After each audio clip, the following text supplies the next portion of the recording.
Hello, Greg from Balloon Market here, and welcome to BMTV Balloon Basics. Mark from Qualatex is back. Hello, Mark. Hi, Greg. And he is going to show us today a technique to make your 160Qs, your air-filled 160Qs.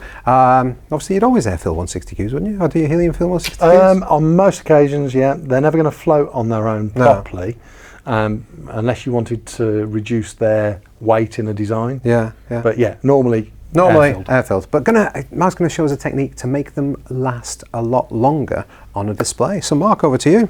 Well, essentially, when you're in the shop and you're doing your displays and you've got window displays and things like that, or if you're doing it for a client and you know the balloon's needed for a certain length of time, you can guarantee, because of the small amount of air in a 160Q, that you're going to have a reduced, that's the crunch spot, that's the bit that's going to go down first. Yeah. And it's because there's not a lot of volume of air in there to start with.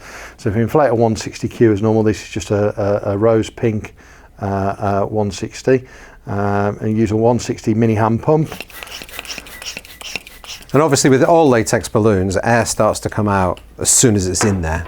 Yeah, there's elements of air that are gases that are smaller than the molecules of normal air, and they'll come out first. So there's an element, a very small element, of helium in there. Yeah. So that'll be escaping quicker than the larger nitrogen and so on. Yeah. Molecules in there. So, but that's your normal inflation. Obviously, it's really easy to model with, great balloon, but there is very, very small amount of air inside there, so that you lose a tiny bit.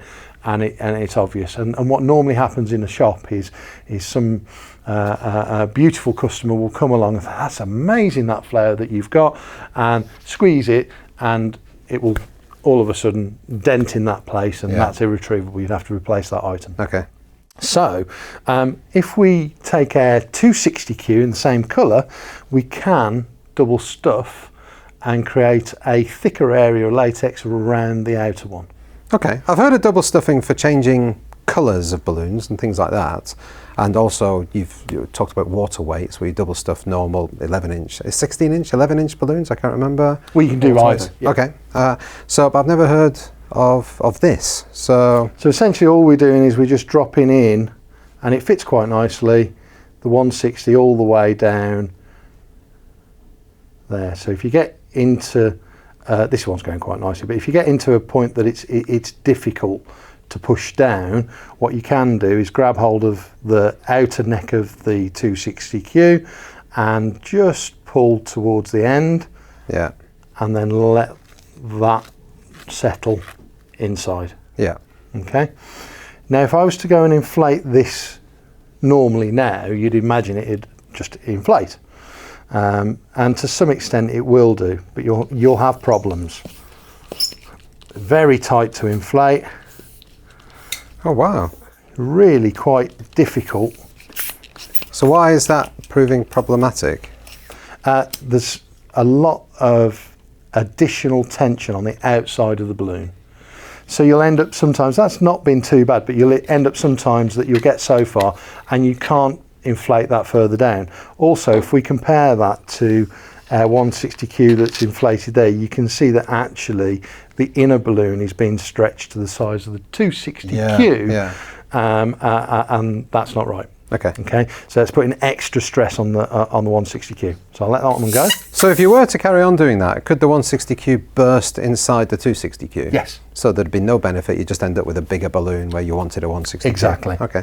So we'll do that again, but this time we'll inflate it differently.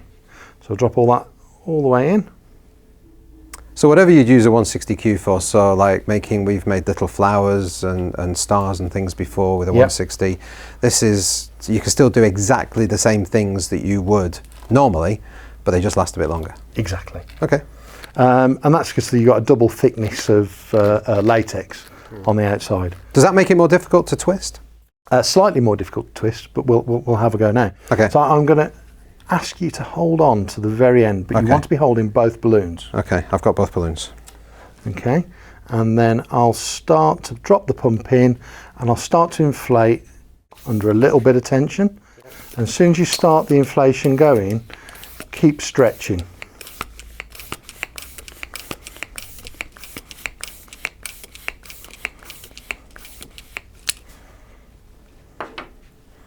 Okay, let go. But the end is normal.